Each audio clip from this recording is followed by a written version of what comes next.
सभी दर्शकों को संजीव शास्त्री का सादर प्रणाम। दर्शकों, आज जो मैं आपके समक्ष वीडियो बना रहा हूं उसमें मेरा जो सब्जेक्ट है वह है कि एक जन्म पत्रिका में पिता की कुंडली से पुत्र की कुंडली कैसे मैच करती है, यह मैं आपको टू द पॉइंट अपने वीडियो में सविस्तार वर्णन बताऊंगा। बहुत सारे ऐसे दर्शक होते हैं जो यह समझते हैं कि भाई पिता की कुंडली है तो क्या पुत्र की कुंडली से पिता की कुंडली भी मैच करती है। दर्शकों, हम सब जो परिवार में, यदि एक बंदा परिवार में है तो दूसरा बंदा जो भी होगा उसकी कुंडली कहीं ना कहीं उसको दूसरे बंदे को जरूर प्रभावित करती है, क्योंकि पूर्व जन्म के कर्मों से ही हम एक दूसरे से अटैच होते हैं। तो जो मैं आपके समक्ष ये कुंडली प्रस्तुत कर रहा हूं, इस कुंडली में पिता पुत्र की सेटिंग, यानी पिता के ग्रह पुत्र से इस तरीके से अटैचमेंट होकर जो बना रहे हैं, इसका मैं आपको बहुत ही अच्छा कॉन्सेप्ट बताऊंगा और उम्मीद है कि आप इसको समझने का प्रयास करेंगे। और इसी तरीके से हम कुंडली में देखते हैं कि एक पिता द्वारा पुत्र कैसे प्रभावित होता है।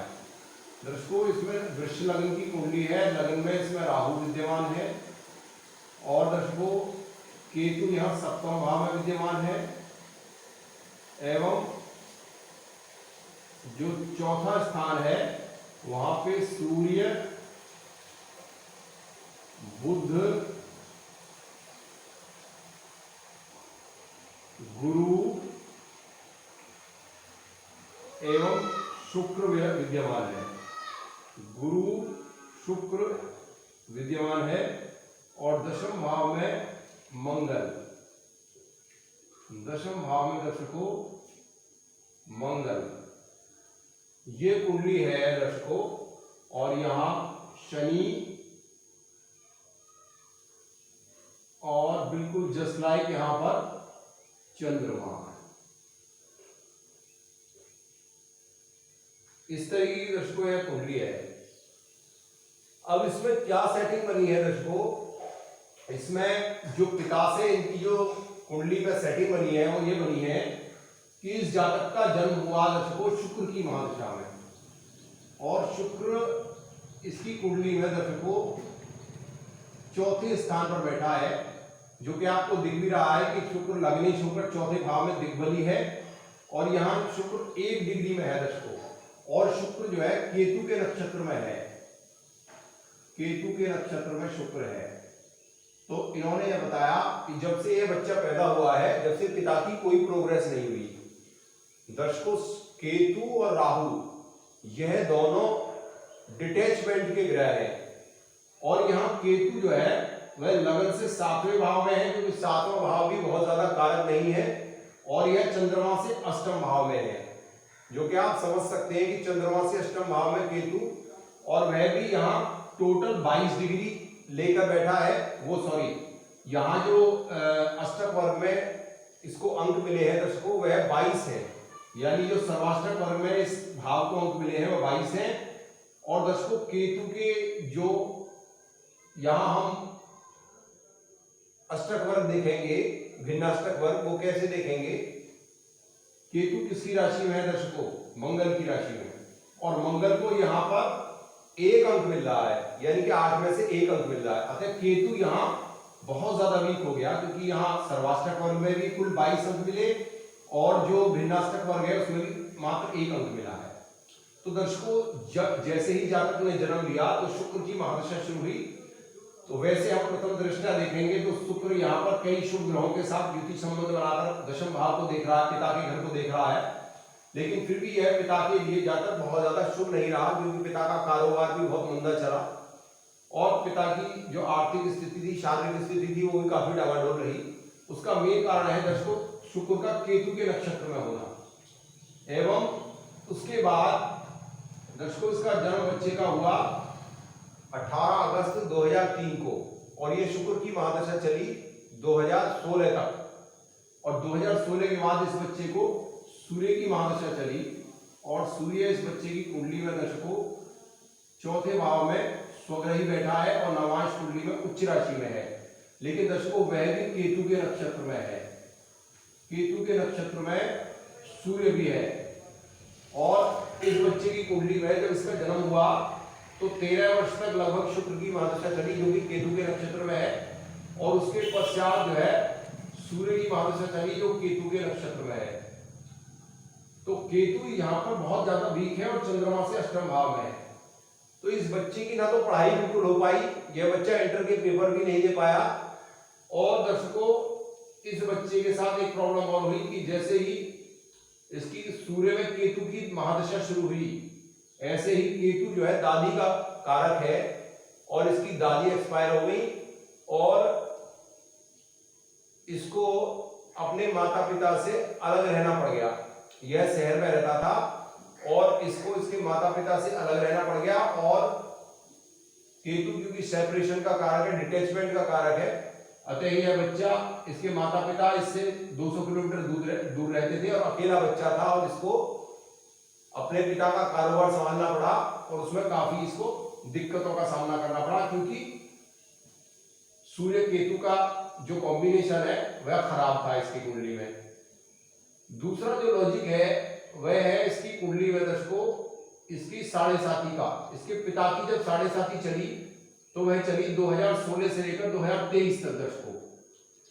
अब इसमें पिता की साढ़े साथी के साथ ही बच्चे की जो सेटिंग है कुंडली की वह कितनी विचित्र है। 2017 से लेकर 2023 तक पिता की साढ़े साथी, बल्कि 2016 से दर्शकों 2016 से 2023 तक पिता की साढ़े साथी चली, और वहीं पर इस बच्चे की कुंडली में सूर्य की महादशा, जो कि सूर्य इसका केतु के नक्षत्र में है। दर्शकों एक बात भली भांति आपको मैं बता दूं कि आपकी कुंडली में जब भी सूर्य अथवा चंद्रमा राहु अथवा केतु के नक्षत्र में होगा, राहु केतु की कथा से आप परिचित होंगे ही कि स्वरभानु नामक राक्षस थे और उन्होंने विष्णु भगवान से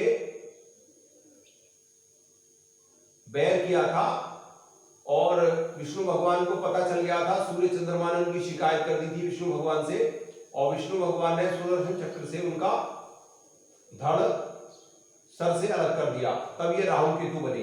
तभी से यह सूर्य और चंद्रमा से बहुत ज्यादा बैर रखते हैं। तो यहां पर एक कंट्रोवर्सी काम कर गई कि सूर्य केतु के नक्षत्र में है और चंद्रमा से केतु 8वां है। तो दर्शकों जब केतु की सूर्य में महादशा शुरू हुई तो उस कंडीशन में यह बच्चा अपने माता पिता से अलग रहने को मजबूर हुआ। दूसरा, अब ये यह पूछ रहे हैं, इनके माता पिता यह मेरे से सवाल कर रहे हैं, दिल्ली का बच्चा है, लक्ष्य नाम है इसका, लक्ष्य नाम इस बच्चे का है दर्शकों, और यह दिल्ली से मेरे से जुड़े हैं और इन्होंने मेरी फीस भेजी है, और मैं इनकी बच्चे की टोटल कुंडली का विश्लेषण कर रहा हूं। इनका यह कहना है कि यह बच्चा जो पढ़ाई में भी वीक है और इसका जो माइंड है वह इसका जो दिमाग है उसमें सेपरेशन बहुत है। यह बच्चा अकेला मोबाइल पर गेम खेलता रहता है और अकेला ही यह रहता है, और इसका जो माइंड है बहुत चिड़चिड़ा है। तो इनका यह प्रश्न है कि यह बच्चा जो है कब ठीक होगा। अब जैसा कि मैं आपको कंट्रोवर्सी बता रहा था कि 2016 से लेकर 2023 तक इसकी सूर्य की महादशा चली, 2016 से 2023 तक चलेगी आने वाले समय में। अब इसमें क्या है कि दर्शकों शुक्र भी केतु के नक्षत्र में था, जो कि इसके जन्म से लेकर 13 वर्ष तक इसमें रहा। अब जो इसकी महादशा आएगी वह आएगी जो चल रही है वह सूर्य की महादशा चल रही है। जैसा कि मैं आपको बता रहा हूं कि सूर्य केतु के नक्षत्र में है, और केतु से सूर्य का और चंद्रमा का 36 का आंकड़ा है, और चंद्रमा से भी केतु 8वें घर में पड़ा है। तो ऐसी कंडीशन में दर्शकों यह बच्चा बहुत ज्यादा मानसिक प्रताड़ना में जी रहा है। अब इसके माँ बाप की मुझसे यह प्रश्न है कि यह बच्चा कभी सही भी होगा अथवा नहीं। तो अब जो 2023 के बाद 10 वर्ष के लिए इस पर चंद्रमा की महादशा शुरू हो जाएगी, अब यह चंद्रमा की जो महादशा है दर्शकों, यह इसकी देखते हैं कैसी गुजरेगी। हालांकि इसका जो चंद्रमा है तृतीय होकर 12वें भाव में मेष राशि में पड़ा है, लेकिन जब भी आप चंद्रमा का आकलन करें, चंद्रमा की गणना करें, तो उसमें चंद्रमा और चंद्रमा की जो राशि का अधिपति है लॉर्ड ऑफ मून, उसको अवश्य देखें। तो पहले तो ये देखें आप कि चंद्रमा यहाँ 12वें स्थान पे जरूर बैठा है, लेकिन यह जल तत्व राशि में बैठा है, क्योंकि कालपुरुष में मीन राशि में बैठा है, और मीन राशि के अकॉर्डिंग इसका जो तत्व है वह भी जल तत्व हो गया। दूसरा, यह जो है बृहस्पति के घर में बैठा है, और बृहस्पति द्वारा यह दृष्ट भी है। हालांकि कुंडली में वृष लग्न है, और वृष लग्न में बृहस्पति यहाँ अकारक है, 2 अकारक भाव का अधिपति है, लेकिन लाभेश होने से वह कहीं ना कहीं थोड़ा बहुत अच्छा भी हो गया। और बृहस्पति की जो दृष्टि होती है उसमें अमृत होता है, तो यहाँ बृहस्पति की जो चंद्रमा पे दृष्टि है इसकी वजह से, और चंद्रमा का जो डिस्पोजिटर है वह खुद से 11वां बैठा है। अगर हम चंद्र कुंडली बनाएंगे तो चंद्र कुंडली में यहाँ चंद्रमा और चंद्रमा के लॉर्ड दोनों पर बृहस्पति की दृष्टि आएगी। 7वीं दृष्टि से वह मंगल को देखेंगे, और 9वीं दृष्टि से बृहस्पति जो है चंद्रमा को देखेंगे। तो कुल मिलाकर ये जो स्थिति होगी, और चंद्रमा यहाँ पर शुक्र के नक्षत्र में है दर्शकों, चंद्रमा इस बच्चे का शुक्र के नक्षत्र में है। और जैसा कि आप जानते हैं दर्शकों के शुक्र की राशि में 2 नंबर में चंद्रमा उच्च का हो जाता है, तो चंद्रमा जो है शुक्र के नक्षत्र में बुरा नहीं कहा जाएगा। और वैसे भी इसकी लगन चार्ट में चंद्रमा से शुक्र नव पंचम बैठा है, और जो भाग्य चार्ट है उसमें मीन लगन उदित हो रहा है। 9वां चार्ट भाग्य चार्ट, उसमें मीन लगन उदित हो रहा है बच्चे का, जो कि लगन से 11वां से स्टार्ट हो रहा है। सबसे बड़ी बात है कि वहां पर चंद्रमा केंद्र त्रिकोण भी बना रहा है, पंचम त्रिकोण का मालिक होकर चंद्रमा इसकी कुंडली में 7वें केंद्र में बैठा है, और जिसका डिस्पोजिटर 10वें भाव में यानी बुध 10वें भाव में बैठा है, जो कि यह बता रहा है कि चंद्रमा की महादशा इस बच्चे की काफी अच्छी जानी चाहिए। दूसरा एक लॉजिक यह भी रहा कि इस पर शुक्र की और सूर्य की जो महादशा अब तक चली है जन्म से लेकर, वह कहीं ना कहीं डिग्री वाइज बहुत कमजोर थे, क्योंकि शुक्र यहाँ पर 1 डिग्री का था और सूर्य भी यहाँ पर 1 डिग्री का था, और यह दोनों ही केतु के नक्षत्र में होने के कारण केतु जो है बहुत ज्यादा वीक है और चंद्रमा से अष्टम है, और केतु भी यहाँ मात्र 1 डिग्री का है दर्शकों। ये कुछ ऐसे कारण रहे जो इस बच्चे की अब तक की लाइफ, यह बच्चा 19 वर्ष का हो चुका है, लेकिन यह बच्चा काफी चिड़चिड़ा रहता है, पढ़ाई लिखाई में बिल्कुल भी इसका मन नहीं लगता है, और निरंतरता से जब से इसने जन्म लिया है तब से ही इसके माता पिता जो है वो कहीं ना कहीं बहुत ज्यादा कष्ट में, मिजरेबल कंडीशन में है। तो दर्शकों, यदि आपको भी कोई आपका बच्चा इस तरीके का तंग कर रहा है पढ़ाई में, या वह किसी भी प्रकार से डिस्टर्ब है और माता पिता को भी अपार कष्ट हो रहा है, तो आप मुझे अपनी कुंडली का जो गहराई में विश्लेषण है वह आप मुझे मेरी जो फीस है उसको दें। और मेरा जो व्हाट्सएप नंबर है वह है 9758821165। मेरे कांटेक्ट नंबर पे आप मुझे संपर्क कर सकते हैं, व्हाट्सएप नंबर है, और मेरा यह पे फोन नंबर भी है, और यह मेरा जो है क्या नाम है पेटीएम नंबर भी यही है। तो उस पर मेरी फीस भेजें और मुझे व्हाट्सएप से मुझे संपर्क कर सकते हैं। मैं आपके बच्चे की कुंडली का भी टू द पॉइंट विश्लेषण बताऊंगा। दर्शकों नमस्कार।